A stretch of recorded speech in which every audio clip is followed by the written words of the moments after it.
Kesempatan kita tinggal berapa? Bulan. Kalau hitungan bulan loh Pak ya. Hari. Kalau hitungan hari. Jadi gampang. Sampai nek kepingin tahu kapan mati sampai kali kula. Sing tahu kan Allah. Ada tanda-tanda di situ nanti. Kurang pirang bulan. Itu jenengan pasti misalkan kurang 40 hari kasih tahu mbak Allah. Kalau jenengan jam piro, hari apa, terus bulan apa, tahu. Assalamualaikum warahmatullahi wabarakatuh. Para pemirsa yang dirahmati Allah Subhanahu wa taala, pada kesempatan kali ini kami akan menyajikan sebuah tausiah dari Kiai Haji Mukhlason Rosyid dari Mojokerto. Marilah kita sama-sama menyimak dan mendengarkan apa yang disampaikan oleh beliau. Assalamualaikum warahmatullahi wabarakatuh. Kula jamaah saking Cermi Kidul, Cermi Gus. Badhe tanglet kalimat istirja innalillahi wa inna ilaihi rajiun ini sering kita ucapkan manakala kita sedang ditimpa musibah atau bencana. Namun dalam praktek kehidupan, kalau kita habis melakukan perbuatan baik atau perbuatan terpuji, ini kita diapresiasi dapat pujian atau dapat sanjungan, terus dapat hadiah atau pahala. Sebaliknya kalau kita melakukan perbuatan tercela, kita diapresiasi dihina, dihujat atau dianugerahi dosa. Pertanyaannya, di mana sifat keadilan Allah kalau segala sesuatu itu kan sumbernya dari Allah. Sumber kekuatan, daya dan upaya itu dari Allah. Selanjutnya ini berkaitan dengan pertanyaan ini. Dalam Al-Quran Allah berfirman surat Al-Ankabut ayat 64, dan tiadalah kehidupan dunia ini main-main dan sindaguro belaka. Sesungguhnya kampung akhirat itu sebenarnya kehidupan kalau mereka mengetahui. Pertanyaannya, kalau dunia ini, kehidupan dunia ini sindaguro dan main-main belaka, mengapa diciptakan oleh Allah Gus? Atau apa tujuan Allah menciptakan dunia kalau Allah sendiri juga berfirman bahwa alam dunia ini sindaguro dan main-main belaka? Selanjutnya dalam Asmaul Husna itu ada 99 nama. Saya menemukan ada beberapa nama yang kontradiksi atau bertolak belakang. Wal awwalu wal akhiru wad dhahiru wal batinu, dan Ar-Rahman, Ar-Rahim dan Al-Qahar, Maha Penyayang dan Maha Memaksa. Apa arti hakiki atau hakikat dari nama Allah yang bertolak belakang ini? Mungkin ada beberapa nama lain tapi saya belum menemukan. Demikian pertanyaan saya, kurang lebihnya saya mohon maaf. Akhirul kalam. Assalamualaikum warahmatullahi wabarakatuh. Waalaikumsalam warahmatullahi wabarakatuh. Kalimah istirja atau innalillahi wa inna ilaihi raji'un. Ketika saat si manusia melakukan perkara baik, pujaanlah yang didapatkan. Sebaliknya ketika saat melakukan maksiat, itu hinaan yang dia dapatkan. Ini pola pandang miturut syariat sudah benar. Terus di manakah letak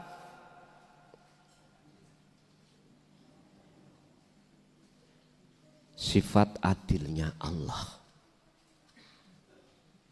Di mana? Bon.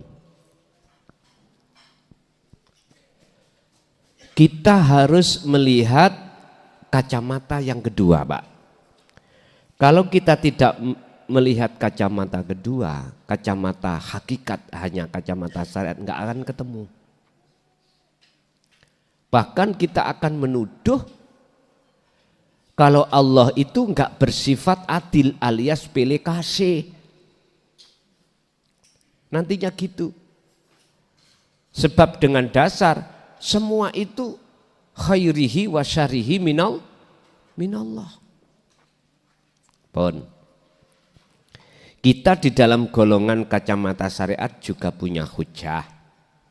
Kalau baik datangnya dari Allah, kalau jelek itu datangnya dari nafsumu sendiri. Ini harus kita tarik dari sisi kacamata hakikat. Justru kalau jenengan memandang hidupnya, pertama, Anda tidak akan pernah menuduh Allah itu tidak adil. Enggak.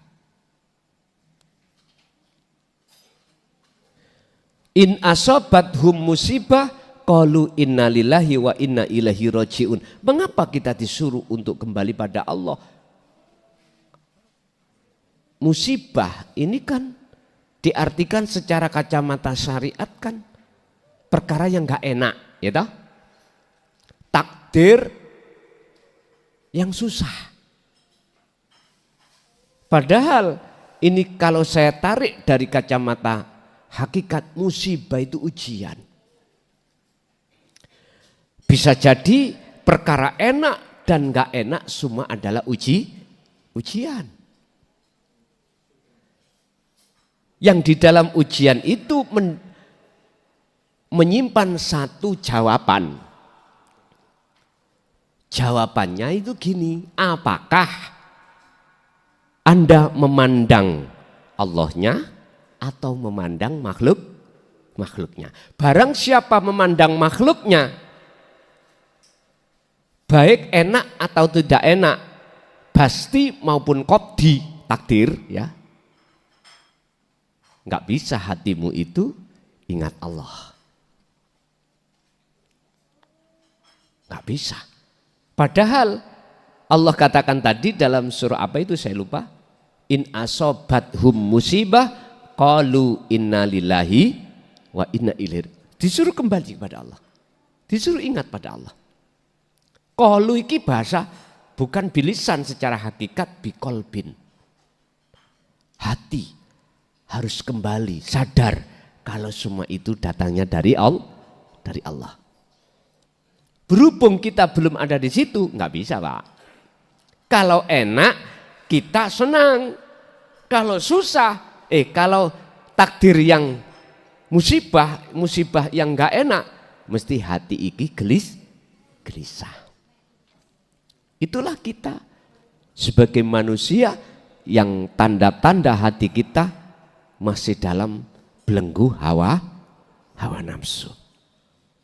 Lah, senangnya kita, hati kita ketika mendapatkan takdir pasti enak, nggak menjadikan kita ingat pada Allah. Senang kita justru lalai pada Allah. Alhaakumut takatsur hatta zurtumul maqabir. Di situ lalai.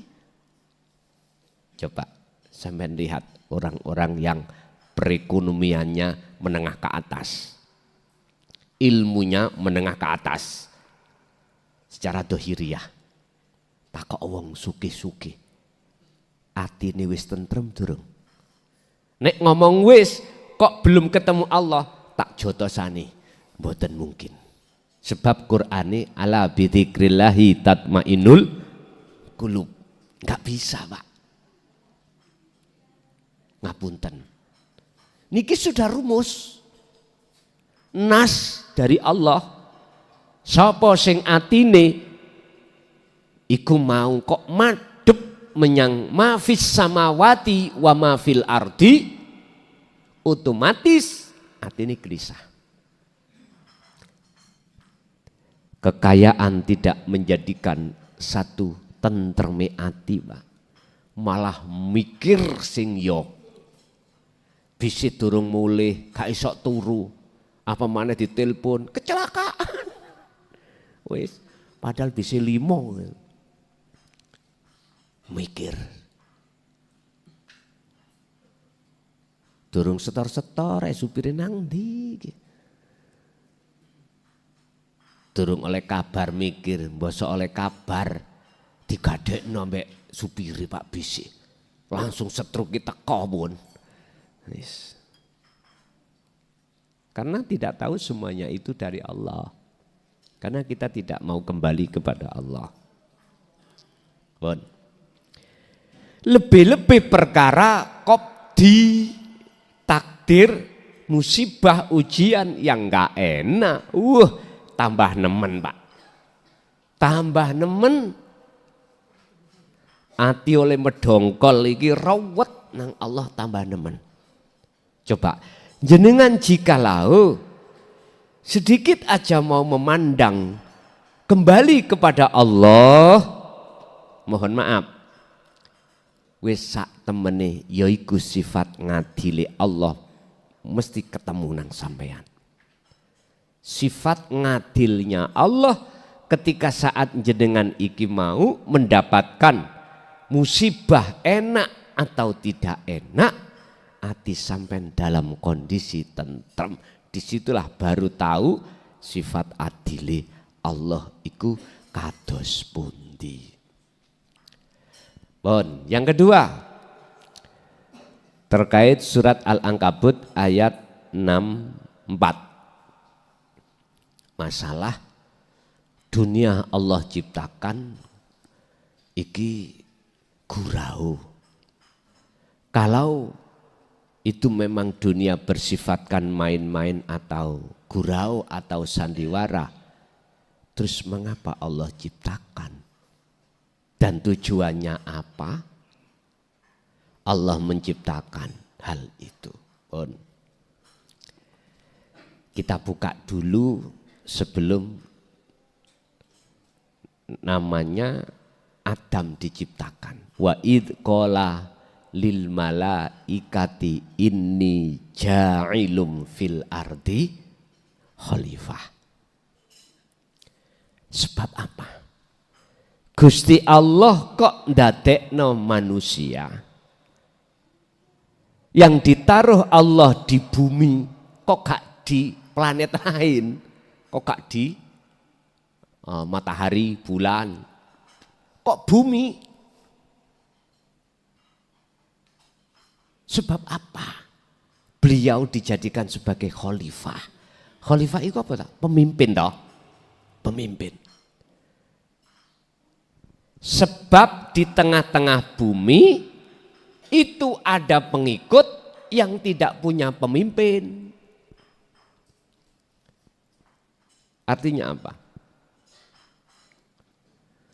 Sebelum Nabi Adam diturunkan ke bumi itu kan ada makhluk yang Allah ciptakan toh, menurut ceritanya itu selalu ingkar, bunuh, membunuh dan lain sebagainya. Makanya iblis Ajazil itu wis nduweni apa? Angen-angen. Apa jenenge niku, Pak?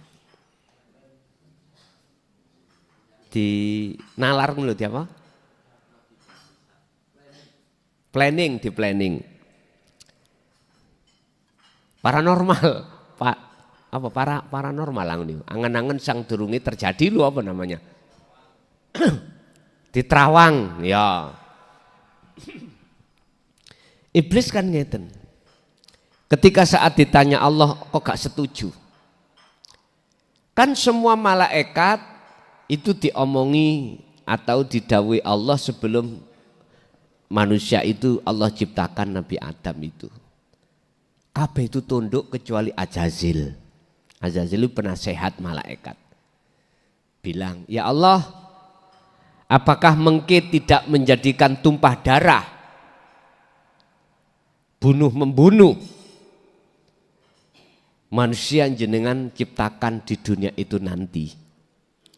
Kalau melihat kalimat iblis seperti ini dicocokkan dengan fakta di lapangan, benar toh iblis? Benar. Gara-gara dunia ini manusia akan menjadi membunuh. Royoan negara no Timur Tengah paten pinaten.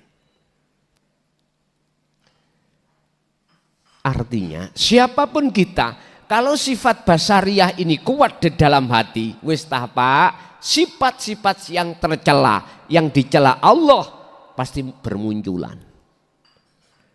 Walaupun kita itu alimo kaya apa ilmu, ngibadah tekuni kaya apa, nggak bisa Pak nandingi nafsu dalam diri kita. Sebab azazil iki alime wong sing paling alim malaikat. Cara ibadah luweh baik daripada malaikat lain. Makanya ketika saat Nabi Adam sudah jadi, malaikat seluruhnya disuruh untuk sujud kecuali Ajazil yang enggak mau. Karena apa? Aba wastakbar wa kana minal kafirin. Ning atine ono rasa luwih apik yang disebut takabur. Mohon maaf, itu mohon maaf. Ilmu bisa menjadikan kita merasa lebih alim daripada orang lain. Ibadah yang kita tekuni yang disebut al-ubad itu bisa menjadikan hati kita lebih baik daripada orang lain. Yahjubuhum biulumihim wa ibadatihim. Perkara jabatan, kehormatan, kesugihan itu bisa menjadikan alat, dijadikan nafsu sebagai alat untuk takabur kita. Sehingga Allah tanya, Iblis, apa yang menjadikan hatimu terhalang tidak mau menjalankan perintahku berupa sujud dan Adam? Jawabannya sederhana Pak.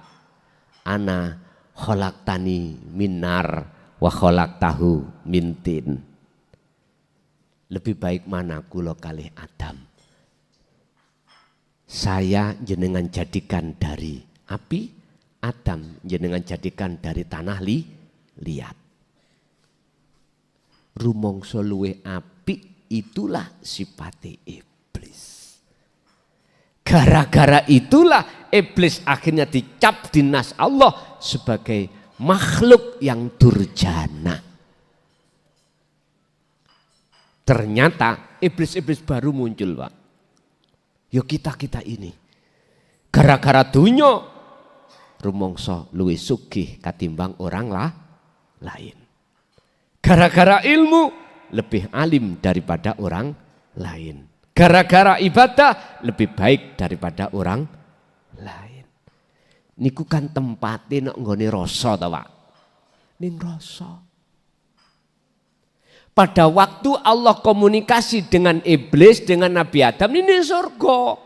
Makanya rasa iki nggone ning surga, ning jagate ati iki. Ana kuno. Akhirnya iblis gak bisa melihat sifat adilnya Allah. Gak bisa. Karena memandang makhluknya. Kalau memandang makhluknya bener iblis Pak. Jujur saya mengatakan bener iblis. Gak gelem nyembah Adam. Kalau memandang makhluknya loh ya. Kalau memandang makhluknya. Ya Allah, apakah tidak cukup kami malaikat tiap saat dan waktu mensucikan panjenengan, bertasbih, bertahmid setiap saat dan waktu. Jikalau jenengan menciptakan makhluk manusia di dunia, apakah tidak justru menjadikan fitnah, menjadikan tumpah darah? Gusti Allah jawabnya hanya satu. A'lamu ma la ta'lamun. Aku luwih ngerti katimbang awakmu iblis.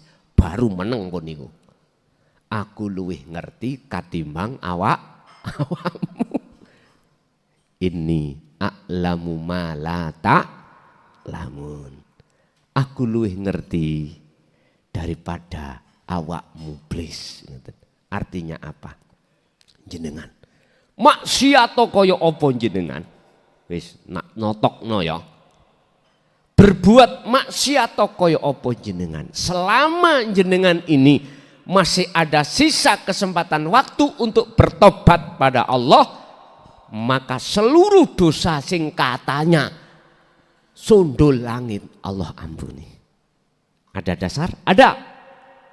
Kul in kuntum tuhibbunallaha fattabi'uni yuhibbukumullah wa yaghfir lakum dzunubakum. Kalimat dzunub itu jamak dari dzambun. Nek jamak berarti akeh kaya apa dosamu. Nek jenengan iku purun mengikuti ajaran Rasulullah. Ini surat Ali Imran 31. Maka Allah mengampuni segala hal. Apapun dosa yang pernah kita lakukan, baik secara fisik, lebih-lebih secara ruhaniah. Syirik, baik syirik jali, lebih-lebih syirik khafi, seluruhnya Allah ampun. Sebab innallaha ala kulli syai'in innallaha ghafurur rahim. Selama masih ada kesempatan. Kita nggak tahu kesempatan kita tinggal berapa bulan. Kalau hitungan bulan loh Pak ya, hari. Kalau hitungan hari,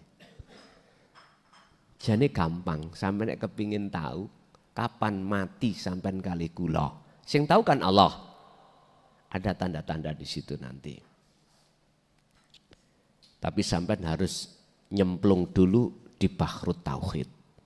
Kenalilah dirimu, hidup dalam dirimu. Setelah kau kenal hidup dalam dirimu, qad arafa nafsahu ya faqad arafa rabbahu. Kau akan kenal terhadap Tuhanmu. Disitulah nanti akan dibuka. Kurang pirang bulan itu jenengan pasti, misalkan kurang 40 hari, kasih tahu mbak Allah.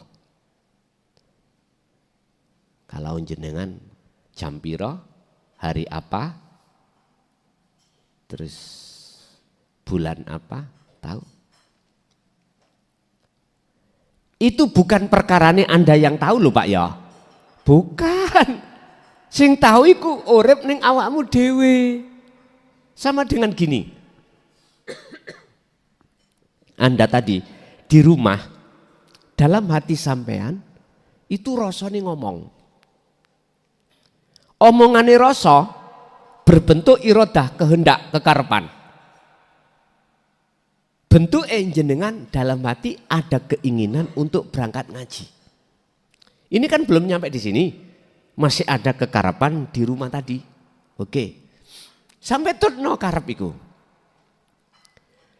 Ketika sampai ngetutno karep iku, walaupun jenengan belum sampai di tempat, jenengan sudah dikasih gambaran oleh Allah tentang masalah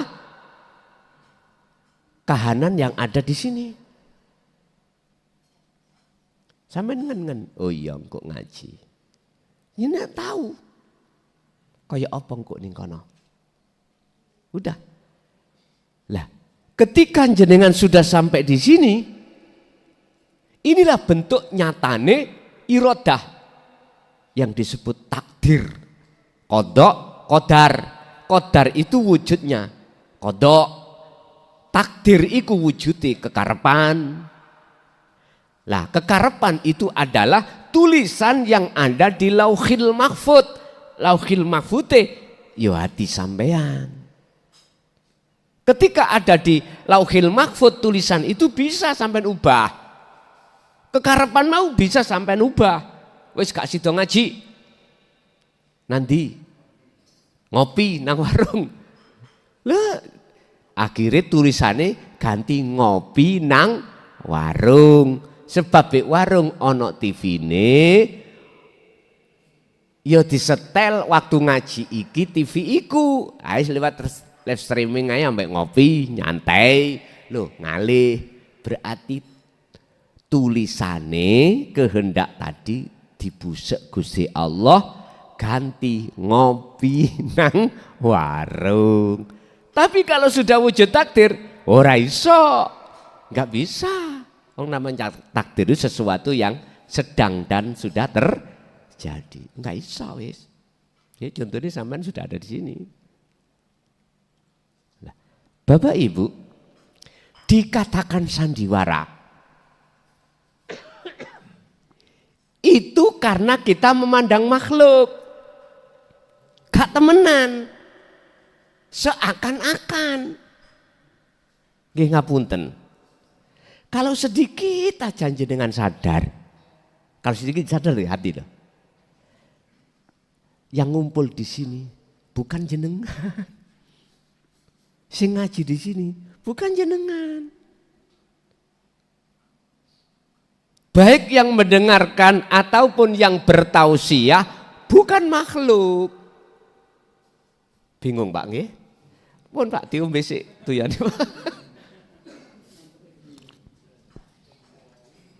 Ngeten lho ya. Siapapun kita pasti bingung Pak. Karena masih ada dua.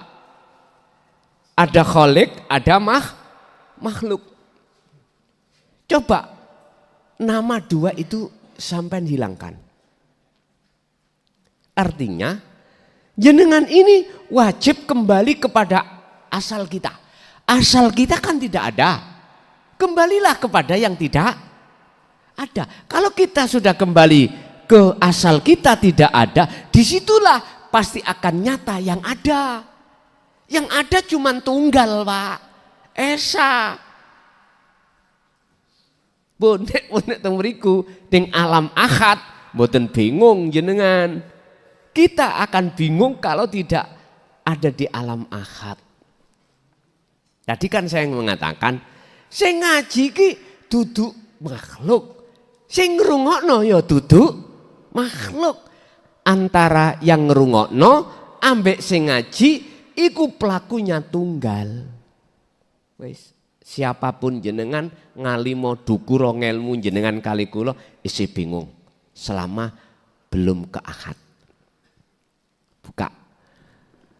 Ibnu Athaillah itu kalau menggambarkan orang yang makrifat itu gambarannya ngeten.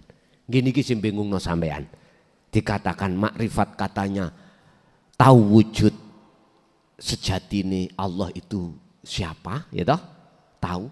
Lah kok dong-donge bukan makhluk iku yang tahu, ngeten. La ibsarun wa mubsarun wa basarun. Yang melihat dan yang dilihat, yang melihat berarti makhluk, yang dilihat berarti kholik. Mata untuk melihat basarun itu semuanya fana, enggak ada. Bingung. Lah daripada bingung, kopi ini diombe, rokok ini disedot, nampa hidayah Allah. Ngoten mawon. Aku lho siji sikat muang gak mari-mari lho.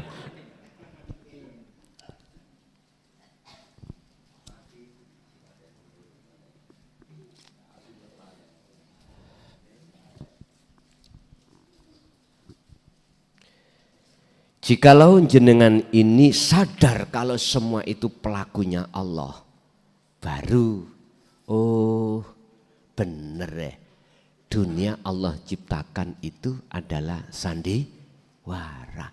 Artinya koyo jenengan sing nglampahi, tapi sejatine af'alullah semuanya itu hanya bagi ahli syuhud yang sudah di alam ahad pun.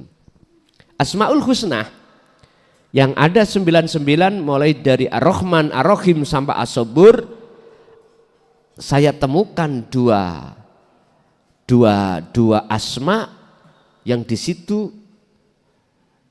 sementara waktu saya masih menganggap itu bertolak belakang antara awal dan akhir, antara sifat awal dan sifat akhir, antara sifat Ar-Rahman dengan sifat Al-Qahar. Pun memang itu miturut kacamata syariat berlawanan, Pak. Betul. Ben gak berlawanan, samen tingali isim fa'ilih. Siapa pelakunya? Akad toh? Akad. Sampean harus dong akoid seket. khusus tentang sifat jaiznya Allah. Kan ada satu sifat jaiznya Allah. Aku saya ikutkan 20 sifat wajib, 20 sifat mukhal, 9 itu berarti 40. Satu sifat jaisi Allah berarti 41. Sekarang terhadap Rasul 4 sifat wajib Rasul, 4 sifat mukhali Rasul, 1 sifat jaisi Rasul. Lah klop seket khusus sampai akan paham terkait masalah Asmaul Husna ini yang kita anggap sementara bertolak belakang. Biar nggak tolak belakang, sampai harus paham di dalam sifat jaisi Allah. Apa sifat jaisi Allah? Kan di situ ada sifat wajib, sifat mukhal, sifat jais. Di dalam sifat wajib dibagi lagi 4, nafsiyah, salbiyah, ma'ani dan maknawiyah. Pun nyun sewu, sekarang kita fokus pada jais. Apa jaisi Allah? Wenang. Apa sih jais? Wenang. Wenang melakukan dan wenang tidak melakukan. Wenang ar-Rahim, wenang al-Qahar. Wenang awal, wenang akhir. Artinya biar tidak muncul dua, ben muncul tunggal sampai melihat sang pelaku. Sifat 99 itu ada satu lagi yang jenengan tidak dibukakan oleh guru-guru jenengan. Kebanyakan ngoten gak dituduhno kon goleki dhewe. Sampak ngeluh nameni. Endi yo? Sifat yang ke-100-nya. Inilah proses ahadiyah ke ahad, Pak. Ahadiyahkan dulu 99. Ahadiyah itu dadekno siji ngoten dicap. Masuk dalam asma tunggal, yaitu Allah. Tapi bukan Allah. Urip ning awak jenengan, yaiku yang ke-100. Lah untuk bisa sampai ke urip, kita melihat petunjuk di dalam surat Al-Kahfi ayat 110. Barang siapa ingin ketemu urip ning awake dhewe, wa man kana yarju liqa'a rabbih, pertama falyamal amalan soleh. Jenengan tidak mengenal waktu dan tempat, hati terus berlaku bagus. Berupa apa? Zikir, sadar kalau semua itu akunya Allah yang segala-galanya. Yang kedua, wala yusyrik bi ibadati rabbi ahada. Jangan ada di dalam hatimu itu ketika jenengan jasad ngelakoni ibadah apapun ada gambar wujud makhluk. Jangan ada. Jangan ada iman kalau kau yang melakukan. Jangan ada iman makhluk yang bisa melakukan.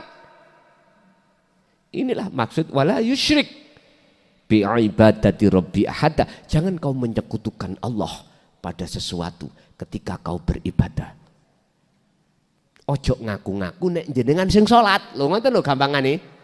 Baru masuk di dalam alam ahad, disitulah asma yang dirahasiakan akan jadi tidak rahasia, bukan tidak jadi rahasia buat panjenengan. Akhirnya dalam diri jenengan ngomong, yo aku iki Allah. Mentok Pak? Mentok iki. Aku siapa?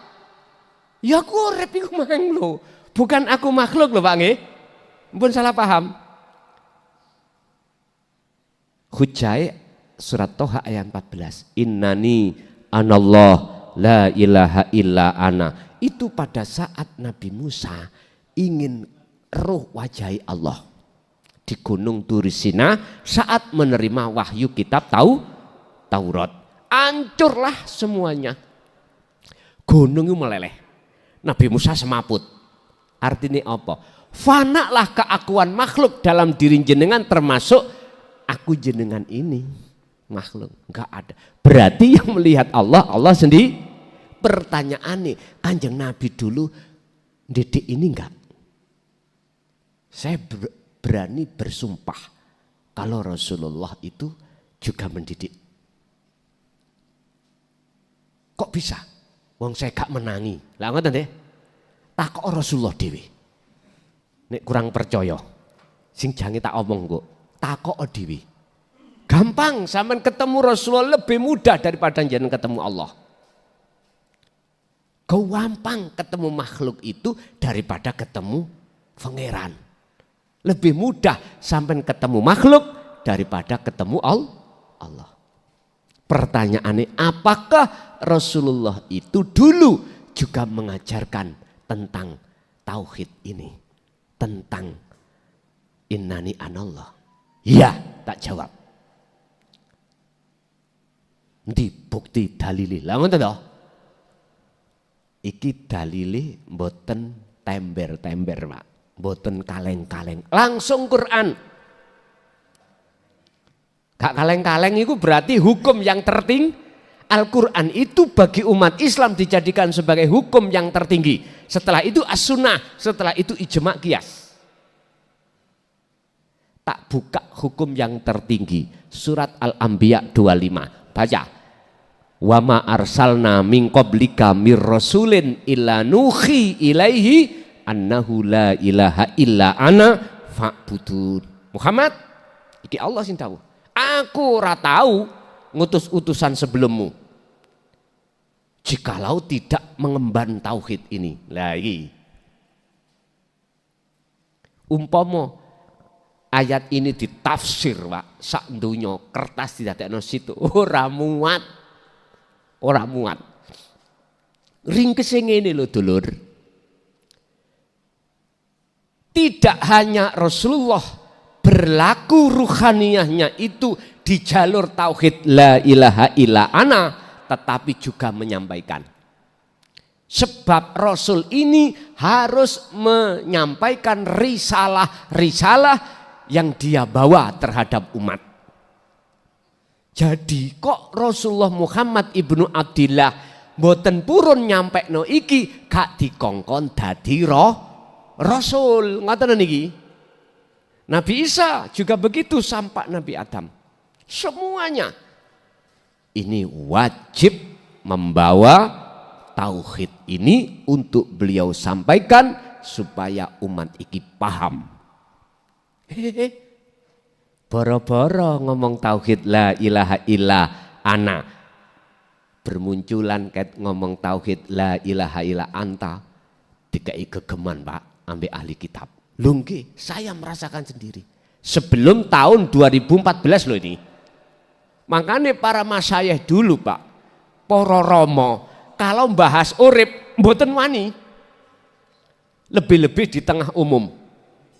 Saya tanya, orang-orang kita sebagai murid, pelaku, pencari Tuhan, ya, kita kan punya guru akhirat. Ora wani, buka sampai di situ ora wani.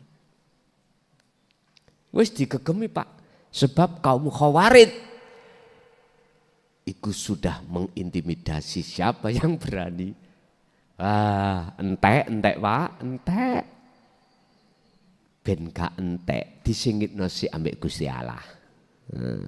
Engko nek wis waktune muncul tahun 2014 baru tak gelar. 20 berarti surat ke-20 berarti surat Toha, mohon maaf.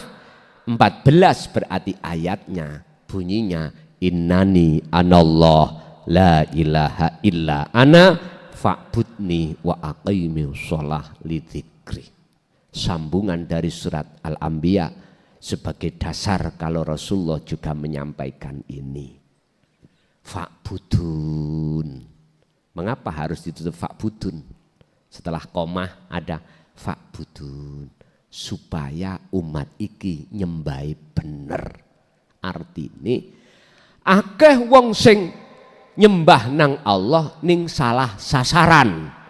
Jujur mawon. lesane ngucap Allah, atine digondol wewe gombel.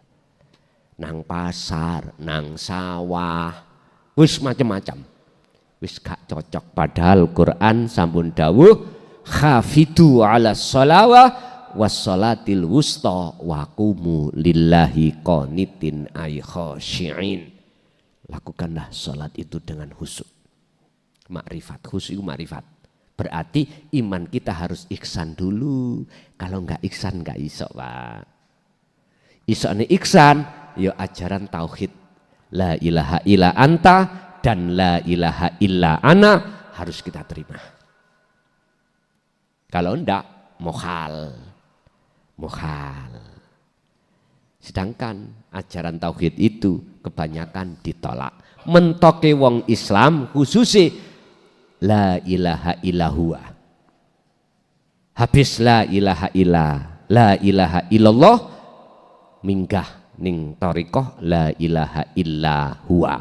Habis dzikir jahri, dzikir siri, ini mentoke kebanyakan. Makanya ini mungkin sebagai masukan aja kepada ketua Jatman yang baru, ya dah. Ini baru. Beliaunya juga, baksisnya juga ada ilmu tasawuf. Tolong sekali lagi, dulur-dulur pengikut thariqah muktabaroh manapun, suruh mursiti untuk membuka tauhid anta wa ana, supaya pengikut-pengikut panjenengan iki ketika suluk utawa khususia berzikir jahri siri bisa wusul datang Allah. Itu aja saran saya terhadap ketua Jatman sekarang atau ketua thariqah se-Indonesia umumnya. Monggo, janganlah pengikut-pengikut panjenengan iku jenengan giring untuk menuju selain Allah. Jangan. Jadikanlah sebagai renungan bagaimana pengikut-pengikut jenengan sebelum sedo iku sudah mencapai ihsan atau makrifat Allah. Ar-Rahman, Ar-Rahim dengan Al-Qahar juga begitu. Sampai lihat sapa isim fa'ilnya, siapa pelakunya, subjeknya siapa. Siapa subjeknya? Berarti ahad, Allah. Kalau sudah masuk di situ, maka pun boten wonten istilah qahar, pun boten wonten istilah rahim bagi jenengan. Itulah cara untuk tidak ada kontroversi antara awal dengan akhir. Awal yo akhir, akhir yo awal. Ibarat ngeten, Pak. Jenengan iki piye carane mendapatkan musibah enggak enak, ati sampean tentrem. Mendapatkan musibah enak, ati sampean yo tentrem. Mek situ jawabe, ala bidzikrillahi tatmainnul qulub. Ilinga yen kabeh kuwi sumbere sangka Gusti pun anteng pun. Sinten sih Pak sing gak mikir duwe anak suwe ditakok-takokno gak gelem ae. Sampai umur 30 sik ra gelem ae. Wong tuwa mesti susah lah ngoten mikir. Anak wis itu kepingin putu, gak mutu. Wis jelas mikir lah. Coba ayo didelok karep njero iku karepe sapa. Sifat iradah, sifat ma'ani, sifat wajib. Kudrat, iradah, ilmu, hayat, sama, basar, kalam. Itu semuanya sifat wajibnya Allah. Sifat wajib Allah itu sifat yang tidak boleh dimiliki oleh selain Allah. Lah kok kita ngaku-ngaku kita ngalim, kita ngaku-ngaku kita berkalam, lah salah kaprah. Ya itu loh Pak, nafsu itu dihadapkan pada kita itu untuk menguji apakah aku makhluk yang berkata, apakah aku Allah yang berkata. Di situ kita tidak akan pernah kontroversi hati ini dengan sifat-sifat Allah 99 manakala kita ketemu nama yang satunya itu baru ya Akhirnya ketemunya Jais di situ. Nggih. Monggo satu kali lagi. Bapak-bapak.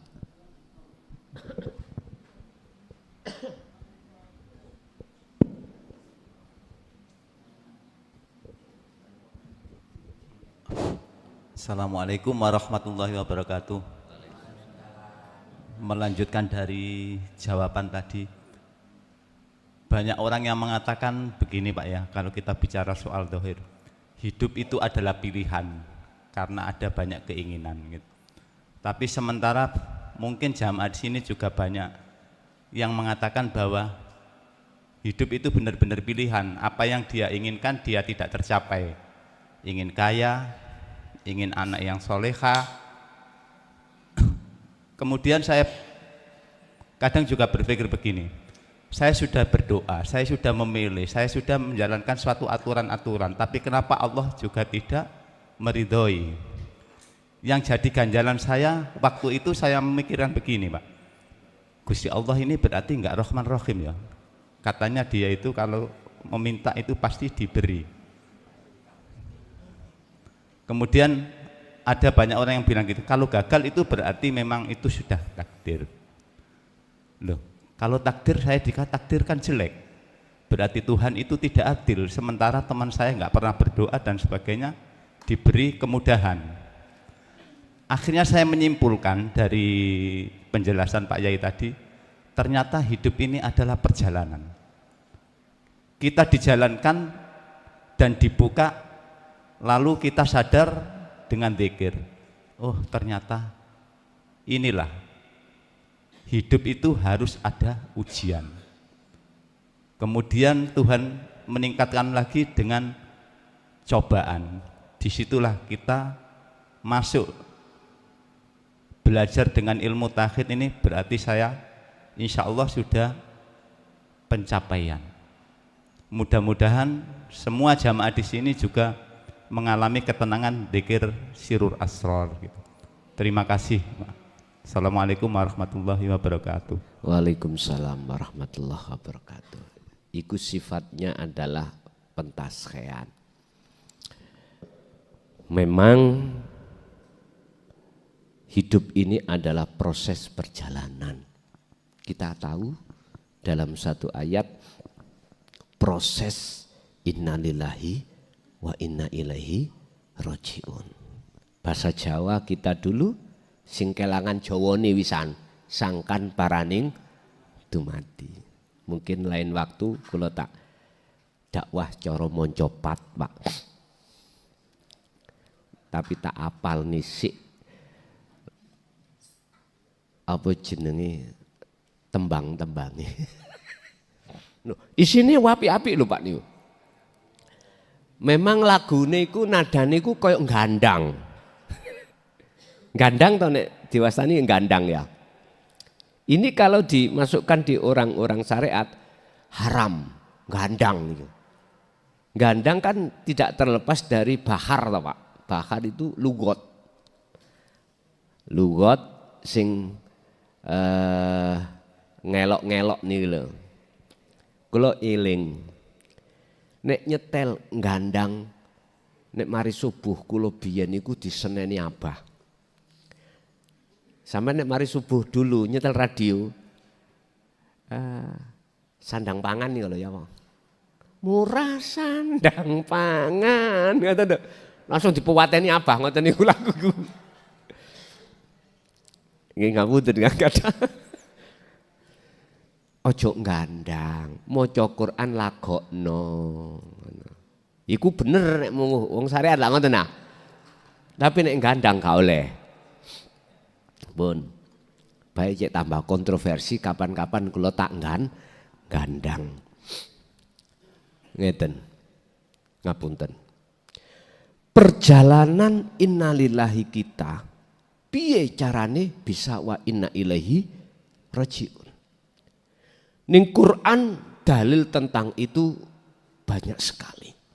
Perintah Allah untuk lekas kembali kepada Allah.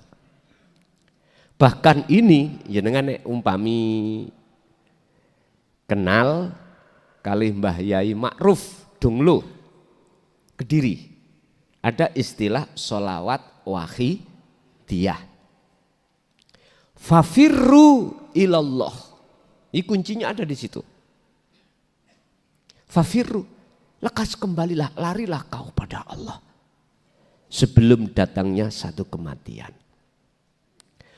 Kalau enggak salah tahun berapa saya itu ditakdir oleh Allah sakit musyahafah terhadap beliau.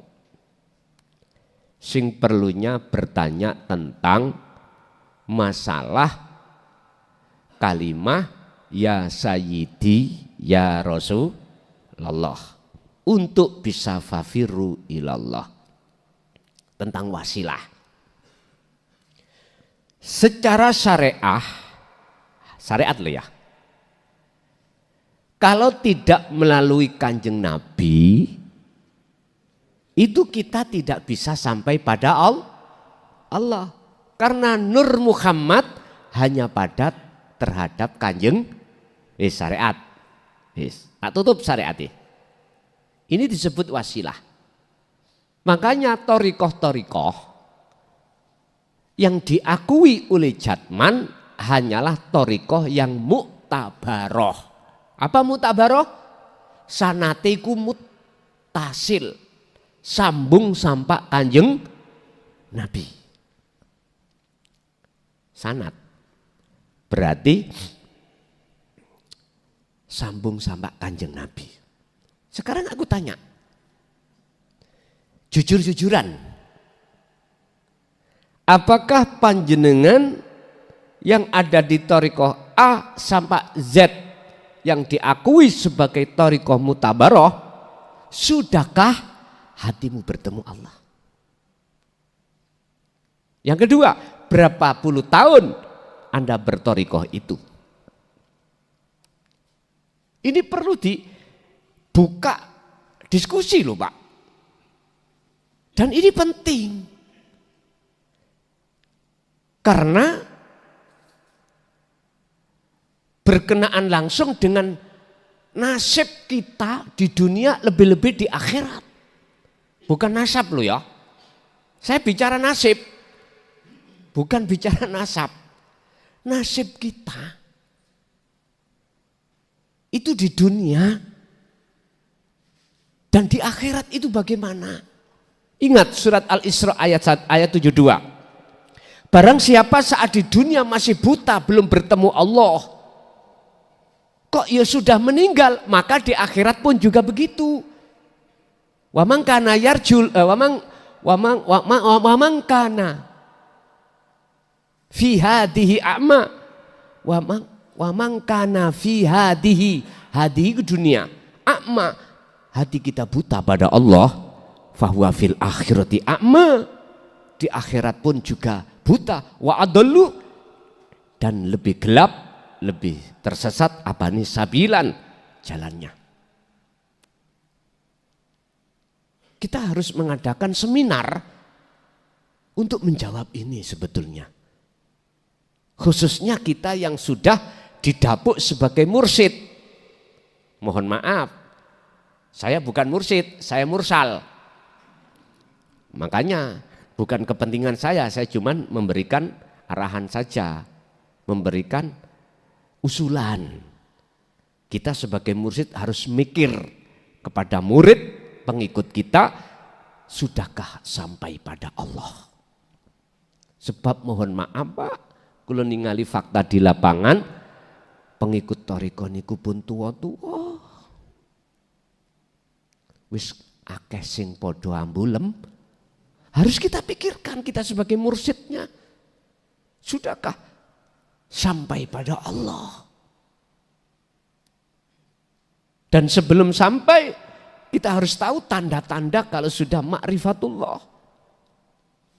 Ini harus kita diskusikan antara mursyid. Makanya lewat Jatman yang baru ini, saya harapkan setiap mursyid suruh untuk memberikan taklim tentang la ilaha illa anta dan la ilaha illa ana. Otomatis harus membahas tentang ilmu tauhid, ilmu tasawuf. Biar murid-murid kita bisa betul-betul ketika suluk itu bisa wusul datang Allah. Ingat, kembali kepada materi kita, tidak ada yang bisa menolong kecuali hanyalah Allah. Jadi memang betul Pak, sebetulnya itu proses kita innalillahi, kita itu asalnya fitrah Pak.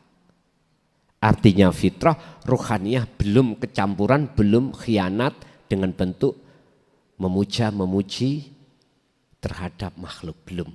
Ketika saat kita Allah meniupkan roh sampai batas akil balik.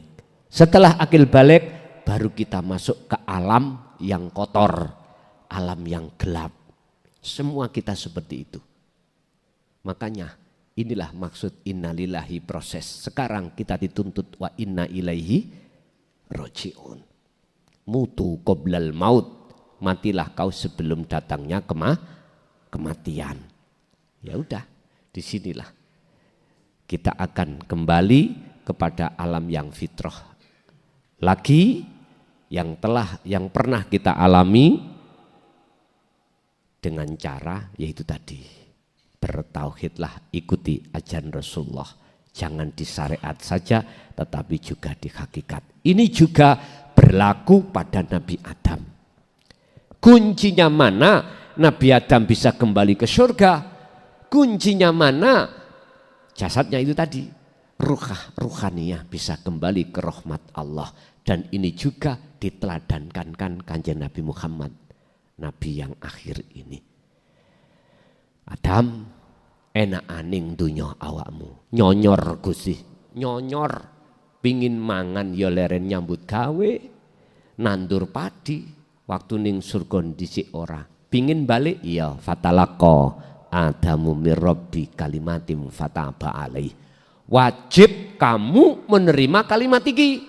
Apa? Wahyu Pak. Wahyu. Apa yang dimaksud kalimat? Kalimat iki memakai jamak Pak. Wahyu. Beberapa wahyu. Wahyu yang dimaksud ini adalah petunjuk Allah tentang ruhaniyah, bagaimana caranya ruhaniyah bisa kembali mengakhatkan datang Allah. Ini kalimat. Sehingga kanjeng Nabi kanjeng Nabi juga memberikan teladan yang tertuang di dalam surat Al-Ahzab ayat 21. Allah katakan, laqad kana lakum fi rasulillahi uswatun hasanah. Wujudi uswah, contoh yang bagus mana? Liman kana yarjullaha, yaitu bagi orang-orang yang hatinya ada keinginan bertemu Allah. Di mana? Wal yaumal akhirah, alam akhirat. Di mana ke alam akhirat? Di dunia ini. Carane tinggalkan alam dunia, lihatlah, tengoklah alam akhirat. Terus bagaimana caranya untuk menengok alam akhirat di dunia ini? Jenengan harus kholwat, titik. Wadakarollaha katsiron. Semuanya itu kuncinya ada di dzikir. Dzikir yang sebanyak-banyaknya, eling, sadar tadi. Oke. Pun sekarang Ibu ada pertanyaan Bu? Mboten pun. Bapak Ibu, monggo kita tutup doa Fatihah. Apa yang Allah berikan pada kesempatan malam hari ini tidak hanya menjadi ilmu yang bermanfaat barokah terhadap kita, akan tapi juga terhadap keluarga kita, keturunan ila yaumiddin. Lahumul Fatihah. Alhamdulillahirabbil alamin.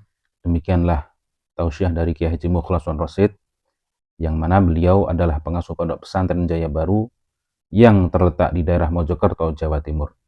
Tepatnya yaitu ada di Kecamatan Bangsal, Desa Sumbertebu, Jalan Perjuangan. Beliau adalah ulama sufi, ulama tauhid yang mengajarkan ilmu-ilmu tauhid dan tasawuf, yang mana dalam ilmu ini juga berkaitan dengan ilmu leluhur Jawa, yaitu yang mengutamakan ajaran kebatinan. Ilmu tasawuf dan tauhid ini adalah ilmu yang bertujuan supaya seseorang bisa mencapai ma'rifatullah. atau ma'rifat kepada Allah, atau biasa disebut oleh orang-orang Jawa ilmu sejati. Dan ilmu tasawuf atau tauhid ini mengajarkan supaya manusia tidak tersesat nantinya. Tahu sejatinya diciptakan itu harus bagaimana, dan ketika sudah meninggal dunia harus ke arah mana jalannya.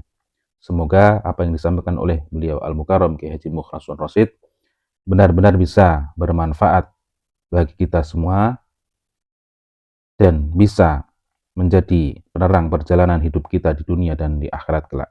Demikian, semoga bermanfaat. Wa'afu minkum. Assalamualaikum warahmatullahi wabarakatuh.